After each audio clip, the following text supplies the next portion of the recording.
Hello everyone. In this video we're going to talk about two-factor independent measures ANOVAs. The example I'm going to talk about in this video is a 2x2 independent measures factorial design, and there's no interaction effect in this example. So there are other videos on our channel that explain examples with an interaction effect. Also, the focus of this video is on understanding how to interpret the output of a two-factor ANOVA, not on formulas or doing computations. There are also instructions on our website that show you how to actually run the analyses using different kinds of statistical software. I'm not worrying about that right now. The only goal of this video is to walk you through the logic and understanding of how to interpret and understand output from a two-factor ANOVA. So I'm going to start by talking about when you use the two-factor independent measures ANOVA, and then I'm going to explain a game called Cyberball that people use to study social inclusion and exclusion. And we're going to use that example to apply and use these four pillars of scientific reasoning: hypothesis testing with continuous p-values, practical importance with effect sizes, population estimation with confidence intervals, and then finally looking at the scientific context. So we're focusing on two-factor independent measures ANOVAs. You're going to use a two-factor independent measures ANOVA when you have two independent variables with two or more levels. Okay. And then you also have a dependent measure that's measured on an interval ratio scale. Okay. In this case, in this video, we're only focusing on independent measures designs that only have two levels of each independent variable. There are other kinds of ANOVAs. This is what we're focusing on right now in this video. And remember that between subjects or independent measures designs mean that you have different people in each of your treatment conditions. The study we're going to talk about uses a game called Cyberball, and it's a very simple video game where you have, in this case, three people, and they just pass a ball back and forth to each other. Now, when you're playing this game, the little hand at the bottom of the screen there is the participant in the study. The other two characters there are actually confederates of the experimenter. They're controlled by the experimenter. Now, what this allows the researcher to do is change how the ball gets passed. So the game starts with the ball being passed equally amongst the three people. But depending on which condition you're in, the ball may continue to be passed to you throughout the entire experiment, or the two characters that are controlled by the experimenter can just stop sharing the ball with the participants in the study. So what this allows the researcher to do is look at social inclusion and exclusion. So you're included to the extent that these characters are throwing a ball to you and including you in the game. You're excluded when they stop throwing you the ball. Now the example we're working with is looking at two separate independent variables in the study. They're looking at whether or not people are included or excluded in that Cyberball game. And then we're also looking at whether or not the source of that inclusion or exclusion is real people, or do they believe they're real people, or if they're computer players. Now, previous research has found that being excluded by a computer has similar effects to being excluded by humans. But this research that we're looking at here, this one study, was done with a fairly small sample size. And so the purpose of this study is to replicate the original study with a larger sample size. So it's important to note here in the game that there's only one real participant in the study. The other two players are controlled by the experimenter. So the game starts with all players passing the ball equal to the other players. Right? But then social condition is manipulated, where half of the participants are then left out of the game. They never receive the ball again, and the other half continue to receive the ball. Right? So those who are included continue to get the ball. Those who are excluded do not receive the ball. The second independent variable is the source of that inclusion or exclusion. So half of the people are led to believe that they're playing against real human people, that those icons they're seeing on the computer are controlled by real people. The other half are told that they're just playing against a computer, that there are no real people. It's a pre-programmed computer game. The dependent variable in this study was each participant's self-esteem during this situation. And they're asked a series of questions on a scale, such as, during the Cyberball game, I felt good about myself, or I felt somewhat inadequate during the Cyberball game. Now, participants answered these questions on a 9-point scale, where 1 was not at all and 9 equals very much so, so that higher numbers indicated greater self-esteem. Now, responses were then averaged to create one measure of self-esteem, but noting here that some of these items were reverse scored so that higher numbers always indicated greater self-esteem. So they reverse scored the items before creating that average score. So our overall design here is a 2x2 independent measures factorial design.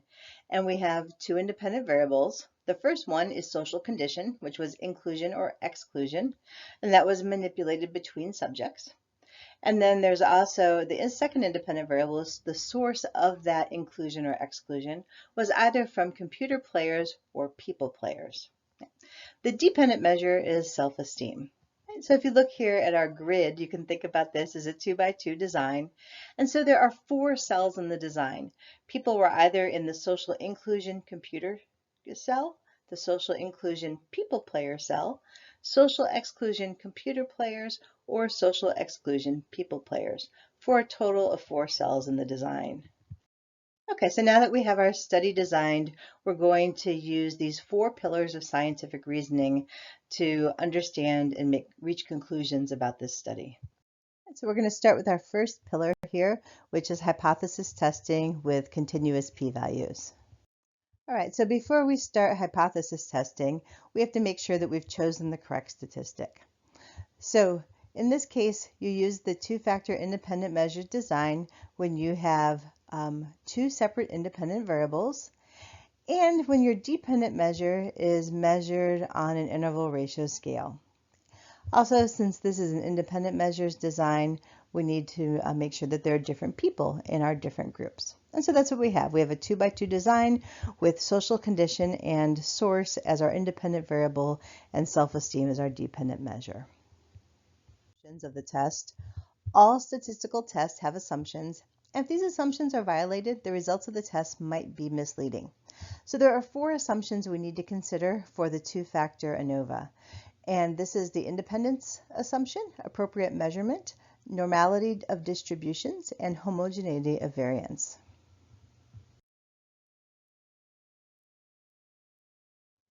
So our independence assumption means that each participant's score within a condition is independent of all other participant scores within that same condition. So in this study, it's important to note that when playing the game, there's only one real participant whose scores that we're looking at a given time. The other 2 players in the game are confederates of the experimenter, or they're controlled by the computer. Okay. So that assumption is met. Our next assumption, appropriate measurement, is that the dependent variable must be measured on an interval ratio scale. And in this case, self-esteem is measured on an interval scale. Next, we have the normality of distributions assumption, and this is that the distribution of sample means must be normally distributed. Remember that this is an assumption about the distribution of sample means, not individual scores. So you don't plot the individual scores in your data set to look at this, but rather we're relying on the central limit theorem. Because according to the central limit theorem, we know that our distributions of sample means are normally distributed if in fact our sample size is close to 30 or even higher. And in this case, we're going to use a much larger sample size, and so this assumption will be met. Our next assumption is the homogeneity variance assumption. And this assumption is stating that the sample variances are estimating the same population variance. And so we're going to check this by comparing the standard deviations in the different conditions. And if one standard deviation isn't triple the size of the other standard deviations, the assumption is probably met. So you can look here at this data output below, and we have our standard deviations listed for the conditions, and you can see that they're all fairly equivalent. You can also look at this by looking at the Levine's test. I have there at the bottom of the screen an output from the homogeneity variance test using Levine's test. And here, if your P is less than, say, about 0.05, you should be concerned that your assumption might be violated. If it's greater than about 0.05, the assumption's probably met, but be careful not to just look at the p-values because they're really influenced by sample size. Look at your standard deviations and also look at the p-value for the Levine's test, and that'll give you a much better sense of the extent to which this assumption is met. In this case, our p-value is well over 0.05, and also our standard deviations look like they're all very close to one another. One certainly isn't triple the size of any others. So that assumption is met. Now, our next three steps with the hypothesis testing with continuous p-values are graphing the sample data, identifying the null hypotheses, and computing the p-value. For the two-factor ANOVA, we're actually going to compute three different p-values and test three different hypotheses. So we're going to go through these steps three separate times. The three tests we're going to be looking at here with this two-factor ANOVA is whether or not there's an interaction between social condition, which is inclusion and exclusion, and source, the people versus computer players. We're also going to look to see if there's a main effect of social condition by itself and if there's a main effect of source by itself. So we're going to start by looking at the interaction effect. So this is the social condition by source interaction. And what we're trying to explore with this question or with this effect is, does the effect of social condition depend on the source? Right? In other words, does the inclusion or exclusion manipulation effect on self-esteem, does that depend on whether or not people feel like they're being excluded by people or computers? Our null hypothesis is that there's not an interaction. Our research hypothesis here would be that we would probably expect that there might be an interaction. You may think that people would feel the exclusion more when they are playing against a person, a real life person, than a computer. Right? But our null is that there is no interaction. When you're analyzing an interaction, you're going to look at the numbers inside the table to see if the effect of social inclusion or exclusion depends on whether the source was a computer or people player. Now, I have the data presented in two different ways here. If you look at the bottom, you can see output as you would normally get it from statistical software. I've also placed it into this 2x2 table because that's going to make things a little bit easier for us to look at later on. Okay. So if you look at our values, you can see that when people were playing against computer players, right? This is the top row of our output file here. When people were playing against computer files, they had higher self-esteem when they were included than excluded. Now, when we look at the people players, you can also see that people had higher scores when included than excluded. Yeah, it looks like even the differences, the data are very similar here across these two conditions, right? For both computer players, scores went down a bit. For people players, scores went back down a bit.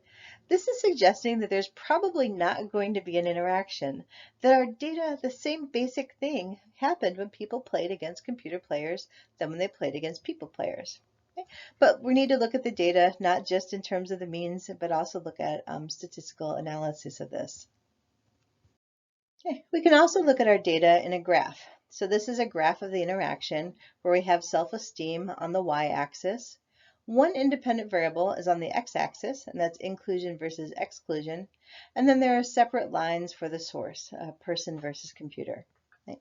So you can see here, the two lines are very similar. The same basic thing is happening when people play against a person versus the computer when they're included and excluded. Now, to determine if there is an interaction, what we're looking at is our overall ANOVA summary table. Now, this summary table is quite a bit bigger than what you're used to looking at. When you look at one-way ANOVAs, you only have one effect.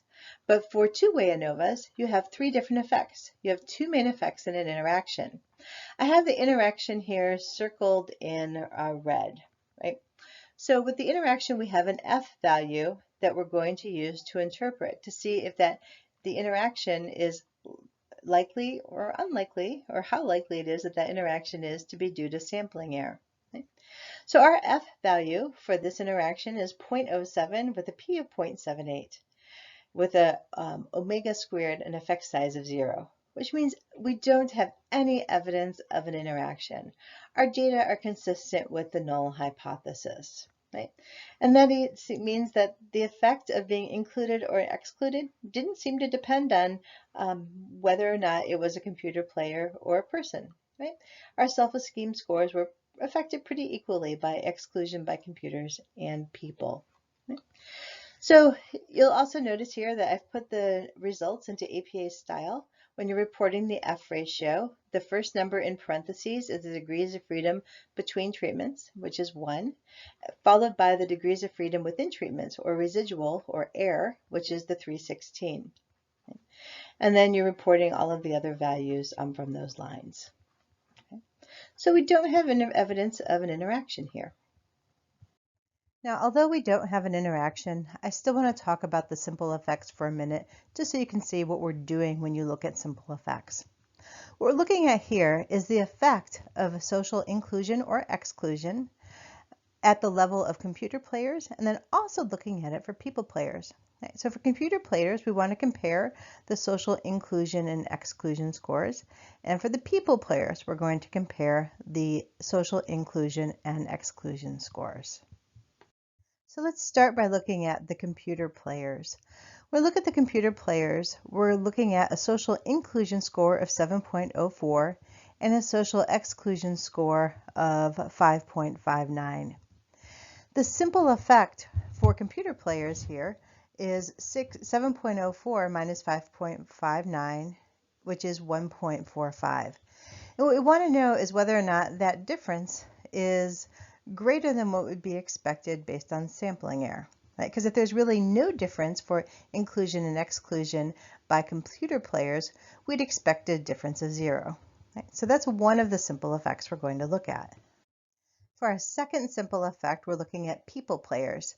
Here we're looking at the difference for inclusion and exclusion of 7.22 and 5.86. So the difference between those is 1.36. And again, you can do an analysis to compare those two numbers and see if the difference is greater than what would be expected based on sampling error. Okay. Now, what the interaction is testing is whether the differences from the simple effects are different from each other. So is 1.45 different from 1.36? So we know from our overall F that there was not an interaction. And you can see that in the simple effects here. Basically, the same thing happened with computer players and people players, right? So with computer players, people had higher scores in the inclusion than the exclusion group, and the same thing was true for people players, and the differences between those two conditions were very similar, right? So the same thing basically happened in both conditions. So what we're saying here is that there's no interaction. The differences that occurred for computer players in the inclusion and exclusion conditions are very similar to what happened for the people players in the inclusion and exclusion. That difference that we're seeing between 1.45 and 1.36 is likely to be just due to sampling error. This next slide shows you the output for simple effects analyses from statistical software. In this case, I have output for both JASP and Jamovi because they give you outputs that look pretty different from each other. The top is JASP output and the bottom is Jamovi output. Right? So if you look at this output on the left-hand side where it says simple main effects of social condition, what we're comparing there is person, and for that level of source, person, we're going to be comparing inclusion and exclusion. We have a p-value or an F of 30.62 with a really, really low p-value. That shows us that the difference between inclusion and exclusion in the person condition was really unlikely to be due to sampling error. The same thing is true in the computer condition, right? That we have an F of 35.99 and again a very low p-value. So the difference between inclusion and exclusion conditions and for computer was also unlikely to be due to sampling error. Same basic thing happened in those two conditions. That's why for our overall omnibus F, we have a very high p-value there. Now, down below, I have the output for Jamovi as well. And you can see that the results look a bit different. It gives you the mean difference, and it gives you a p-value that is actually the same as the p-value in the JASP output. The only difference here really is that in Jamovi it gives you a T, in JASP it gives you an F, and the relationship between T and F when you have an analysis with just two comparisons or just two groups is that if you square the T value you get the F. So these outputs give you identical information. Now, you could also choose to do your analyses differently. You could do a different set of simple effects, and these are highlighted in blue here. Right? Instead of looking at the effect of social inclusion and exclusion within levels of person and computer, you could look at the person versus computer within inclusion and exclusion. And those are highlighted in blue here. I'm not going to go over these in detail. When you're doing simple effects, you choose one set of simple effects in one direction and follow through with that. Okay. So what I mean when I say look at the simple effects in the opposite direction, what you can look at is, in the first time we did this, we looked at the simple effects going across the rows of the table. You could also look at them within columns, right? And so if you were looking at them within columns, you would be looking at a different set of differences. Either way is fine. It just depends on what makes the most sense for the analyses you're doing, your theoretical rationale, and your hypotheses. All right, so now we have the results of our interaction from this two-factor ANOVA. To summarize this in APA style, we say that we computed a two-factor independent measures ANOVA with social condition and source as the independent variables and self-esteem scores as the dependent variable. And then we'd be clear that there was no evidence of an interaction, and then give the results in APA style. And then I've also provided a short, quick summary of these results. In this case, we're just saying that self-esteem scores were affected equally by exclusion by computers and people. Now, if you had an interaction, you would have a lot more to say here. This is just a simple one to explain because we did not have an interaction. Okay, so after you've looked at the interaction, the next thing you want to look at is the main effects. And there are two main effects we're looking at. The main effect of social inclusion versus exclusion, this was which condition they were in. And there's also going to be a main effect of computer players versus people players, the source of that inclusion and exclusion. Right? So we're going to start by looking at the main effect of social inclusion and exclusion. When we're looking at the main effect, we're looking at marginal means. And that is, we're looking at overall the effect of inclusion and exclusion, ignoring the effect of players. Okay? So our null hypothesis that we're testing here is that the two population means are equivalent, and any observed difference in the sample data is due to sampling error. So I'm looking at the marginal mean for social inclusion, which is 7.13, and for social exclusion, it was 5.72. So overall, it looks like self-esteem scores were higher in the inclusion than the exclusion condition, but it's possible that that difference is due to sampling error. And so our null hypothesis is that that observed difference is simply due to sampling error. All right, so when you get this output in a computer program, you're going to get it in terms of a table of means, like the one I have at the bottom, or a graph, like the one off to the right there. Either way is fine. It's a good way to look at your data, but I also find it helpful to put it into this 2x2 grid when I'm doing a factorial ANOVA. That way it's clear where these marginal means are coming from. Right? This mean of 7.13 is coming from the average of 7.04 and 7.22, whereas the marginal mean of 5.72 is coming from these two cell means of 5.59 and 5.86. Right? So you'll see it differently in different output, and I find it helpful to put it into the 2x2 table when I'm recording my data. Okay, so now looking at our marginal means here in the graph down on the right-hand side, we're comparing the marginal means for inclusion versus exclusion. We want to know if that observed difference is likely to be due to sampling error.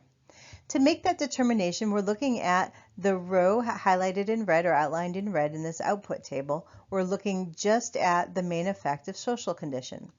Here we have an F of 65.53 with a very low p, less than 0.0001, with an omega squared of 0.17, which is large. Right? That tells us that a difference we're observing between our means is unlikely to be due to sampling error, and it's a large effect. Okay? Scores were higher in the inclusion condition than the exclusion condition, regardless of whether it was by a person or a computer. We're only looking at inclusion versus exclusion here. When you're reporting the data in APA style, you're recording the data from that one row of the output, the social condition row, but also you'll need the degrees of freedom residual and mean square residual for that APA style summary statement as well. So in this study, if we're going to summarize the results of the main effect, we can say there was strong evidence for a main effect of social condition. And self-esteem scores were higher in the inclusion condition than in the exclusion condition. And that difference was unlikely to be due to sampling error. It's also helpful in this statement to say how much higher. So in this case, I subtracted the marginal means and said that self-esteem scores were 1.41 higher in the inclusion condition than the exclusion condition. Okay, so far we've looked at the interaction and the main effect of inclusion versus exclusion. Now we're also going to look at the main effect of the source of that inclusion and exclusion. Were people included or excluded by a computer or a person? Here we're looking at the marginal means for computer players and people players. So for computer players, the marginal mean is 6.31, which is the average is 7.04 and 5.59. And for people players, the marginal mean is 6.54, which is the average of 7.22 and 5.86. So our null hypothesis is that the two means are equivalent, and any observed difference we're seeing is simply due to sampling error. So again, our data here is graphed by the output from the software. We also have a table of marginal means that I have put into this 2x2 table for us to look at more easily. Right? But we can see that overall self-esteem scores appear to be a bit higher when people interacted with a person than when they thought they were interacting with a computer. Now finally, for this main effective source, we're looking at that top row. And we see that we have an F of 1.67 with a P of 0.197. That's comparing the two marginal means. The marginal mean for person was 6.54, and for computer it was 6.31. So these data are consistent with the null hypothesis. It's a little bit higher in the person condition, but we think that's probably just due to sampling error. So self-esteem scores were similar when playing against a person or a computer. And that difference we're observing is likely to be due to sampling error. To put these results into APA style, we say there was no evidence of a main effective source, and in fact self-esteem scores were similar when playing against a computer or a person. That observed difference is likely to be due to sampling error. Okay, so we're finally done with hypothesis testing with continuous p-values. Now we're moving on to the second pillar, which is assessing practical importance with effect sizes. Okay, when you're looking at the overall ANOVA summary table, you'll see that we have two effect sizes reported here, eta squared or partial eta squared and omega squared. In this case, I'm going to focus on omega squared because it's a less biased estimate of effect size. Partial eta squared tends to overestimate the size of the effect, so we're going to focus on omega squared. And the guidelines for interpreting omega squared and partial eta squared are listed here as around 0.01 is small, around 0.06 is medium, and around 0.14 would be a large effect. Right? So for the main effective source, we have an omega squared of 0.0017, which is a small effect. For social condition, we have 0.17, which is a large effect. And then the source by social condition interaction is negative 0.002, which would be a small effect. Note that for omega squared, you can get negative numbers. For eta squared, you cannot. Okay. So overall, omega squareds are interpreted as the percent of variability in the dependent variable that it can be explained by that effect. Okay? All right, so that's one way to look at effect size. When you're looking at simple effects, then you can also report D, effect sizes for any pairwise comparison. So they're all listed on your output here. This is the output from Jamovi that I have here. And you can report effect sizes D, and they're interpreted with the same cutoffs as D's usually, where 0.2 is a small, around 0.5 is medium, and around 0.8 is large there. Okay, so if you can see here, if we're looking at the person inclusion versus person exclusion condition, for example, Cohen's d is 0.87, which would be a large effect. Right? Likewise, for the simple effect of computer inclusion versus computer exclusion, you end up with an effect size d of 0.93, which is also a large effect, because pretty much the same thing happened in both conditions because there was no interaction in this study. All right, now moving on to pillar 3, we're going to look at population estimation with confidence intervals. Now you can also look at confidence intervals around a mean difference or around D. Here I have the output for JASP and Jamovi separately. Jamovi is at the top, JASP is at the bottom. Depending on your software, you might get different confidence intervals. JASP, in this case, the one below, gives you confidence intervals around the mean difference. Jamovi currently gives you confidence intervals around D. Either one is fine. It's a good way to get a good estimate of the size of the difference that you're looking at and how wide the confidence interval is, or how precise your estimate is. So for example, if we look at the person inclusion, person exclusion, the top row for the first output, we see D is 0.87, and our 95% confidence interval tells us we can be 95% sure that the true difference is between 0.56 and 1.19. Right? That's a large, wide interval. The output below it, the first row, shows us that the mean difference is 1.36 with a lower bound of 0.73 and an upper bound of 1.99. Right? They're just different ways of looking at the same confidence interval. Right? If you find that the confidence interval is too wide, it's because you need a larger sample size to have a smaller standard error, and that will give you a more precise estimate of the population parameter. So in terms of the correct interpretation of confidence intervals, we can be 95% sure that the true mean difference in the population is between the upper and lower bounds of the confidence interval. It's also considered a range of kind of plausible values for the population mean difference, that population parameter. And also remembering that values closer to the middle of the confidence interval are really more plausible than those at the upper or lower bound. In this case, our confidence intervals were somewhat wide, and so if we wanted more precise estimates of the population mean difference, we'd need to redo the study with a larger sample size. All right, so for our final pillar here, we're putting our data into a scientific context and considering the research methodology as well as the scientific literature.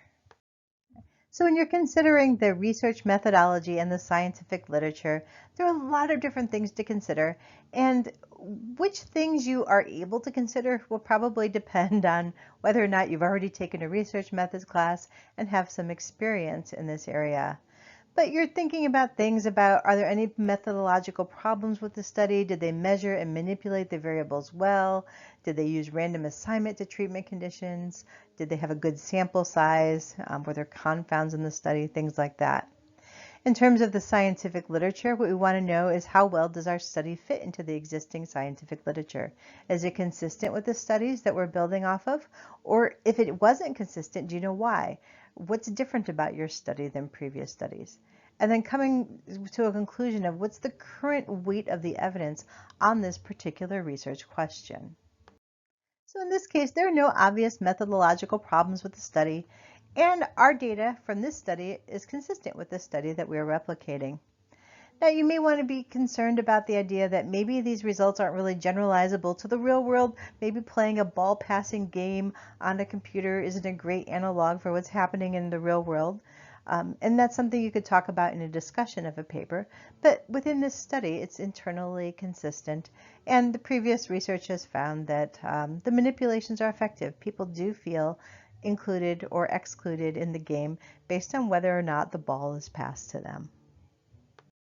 All right, so finally, we need to pull together all 4 pillars into one final scientific conclusion that's supported both by our statistical evidence and the scientific context. So in order to summarize these results, we start with our first bullet point here, summarizing the analysis we did. So in this analysis, we did a two-way independent measures ANOVA with social condition, inclusion and exclusion, and source, people and computer, as our independent variables, and self-esteem scores as the dependent variable. And then we're going to put cell means and confidence intervals in a figure. It's going to be in figure 1. Okay, I'll show you that on the next slide. Our next bullet point talks about the interaction. We can say that there is no evidence of an interaction between social condition and source. And then we give the results, the statistics, to support that statement.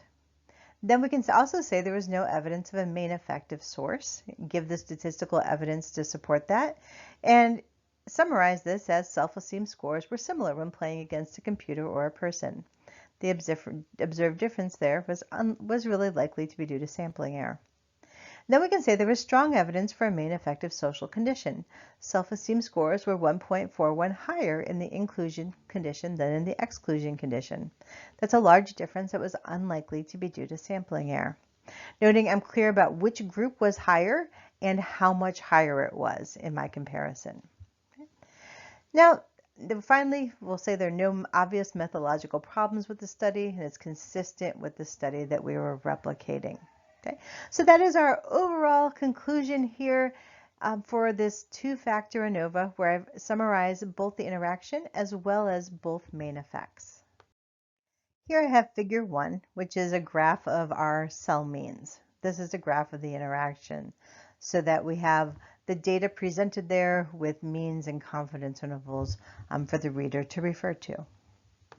Okay, some final notes here on this example. One is that this example did not have an interaction effect, and so we didn't explain the simple effects in the write-up. If you do have an interaction and you have simple effects to talk about, your write-ups are going to be quite a bit longer. So because of that, you need to explain both simple effects in the write-up. I encourage you to look at other videos on our website at learnstats.com or on our YouTube channel so you can see some examples with interaction effects. Here are a couple of references for you to check out if you're interested in learning more about Cyberball and how we feel ostracized or included or excluded when playing against people or computers. All right, so that is the end of this video on two-factor ANOVAs. If you'd like more details on two-factor ANOVAs, please check out our website at learnstats.com or our YouTube channel.